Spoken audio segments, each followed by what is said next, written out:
इस वीडियो में आपको बताने वाला ओवर थिंकिंग कैसे रोक सकते हैं। ओवर थिंकिंग रोकने के लिए 3 तरीके हैं। पहला तरीका, आप अगर आपसे कोई गलती हुई है तो आप उस गलती को सुधारने के लिए आपको अपने दिमाग में बार बार आप उसे सोचते रहते हैं कि अब उसको कैसे सुधारूँ और सोच के आप ओवर थिंक करते रहते हैं। तो ओवर थिंकिंग करने की वजह से आप परेशान रहते हैं। अब वो गलती तो फिर से अब ठीक हो नहीं सकती। कुछ ऐसी गलतियाँ होंगी जिनके बारे में आप परेशान रहते हो। तो पुरानी चीज़ों के बारे में ना सोच के ना परेशान हो। इसके लिए आपको क्या करना है, अगर मान लीजिए आप एक व्यक्ति है, उसका नाम रोहन है, आपने उसका नुकसान कर दिया, आपने उसको क्या फिर कुछ बोल दिया उल्टा पुल्टा, आपसे लड़ाई हो गई, तो आपको उसको अब दिमाग से निकालना है। तो आपको क्या करना है, मन में जाना है और आपको उससे माफ़ी मांगनी है, ठीक है।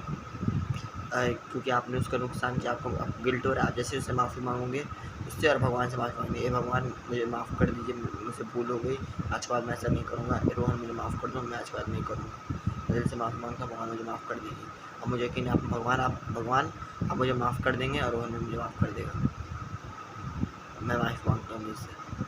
अब जो भी वो मेरी नियति थी, मैं माफ़ी मांगता हूँ, अब हटाओ इस बात को। आप जैसे बोलेंगे आपका माइंड से तुरंत जो परेशानी था वो निकल जाएगा और आप बेहतर महसूस करेंगे, काफ़ी हल्का महसूस करेंगे। दूसरा तरीका, मान लीजिए किसी ने आपका दिल दुखाया, आपको कुछ उल्टा पुल्टा बोला है, तो आपको वो दिमाग में बार बार आ रहा है, उसने मुझे ये बोला, ये मैं उससे ये दुश्मनी करूँगा, अब ये किसके साथ करूँगा, ये चलेगा वो चलेगा।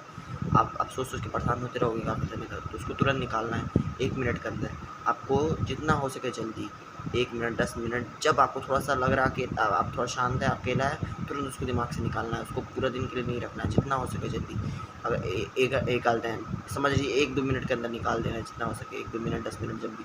तो दिमाग में आपको कोई उल्टा पुल्टा बोला है तो आपको बोला है ठीक है, उसने मुझे उल्टा पुल्टा बोला, ये मेरी निकाल, वो बीत चुका है, वो मेरी नियति थी।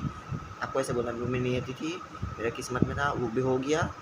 अब मैं क्या बोलते हैं, पर मैं उसे माफ़ करता हूँ। जो भी हुआ भगवान कराता है, मैं उसे माफ़ करता हूँ, वो मेरी नियति थी। छोड़ो हटाओ, मैं उसे माफ़ करता हूँ। अब भगवान के ऊपर छोड़ता हूँ, जो होगा भगवान देखेंगे, मेरे को कोई लेना देना नहीं है, मैं भगवान के ऊपर छोड़ता हूँ। उसे माफ़ कर देंगे सच्चे दिल से, बोले मैं उसे माफ़ करूँ, चलो हटाओ, जो होगा भगवान देखेंगे, मेरे को कोई लेना देना। दूसरा तरीका ये। तीसरा तरीका है, अगर आपका कल कोई इंपॉर्टेंट काम है और आपको सोच के उसके बारे में परेशान हो रहे हो, तो आपको क्या करना है, आपको बोलना है भगवान मैं आपके ऊपर छोड़ता हूँ वो इंपॉर्टेंट काम। अब मैंने अपना बेस्ट दे दिया, मतलब मान लीजिए एग्ज़ाम के लिए आपने खूब अच्छे से प्रिपरेशन की, आपको अच्छे से प्रिपरेशन करना है, पढ़ना है, पर अब कल क्या होगा वो भगवान के ऊपर है। मैंने अपना बेस्ट दे दिया, अपना काम कर लिया, पढ़ाई, अब जो होगा रिजल्ट भगवान देखेंगे, मैं आपके ऊपर छोड़ता हूँ। ऐसा करेंगे आप रिलैक्स रहेंगे।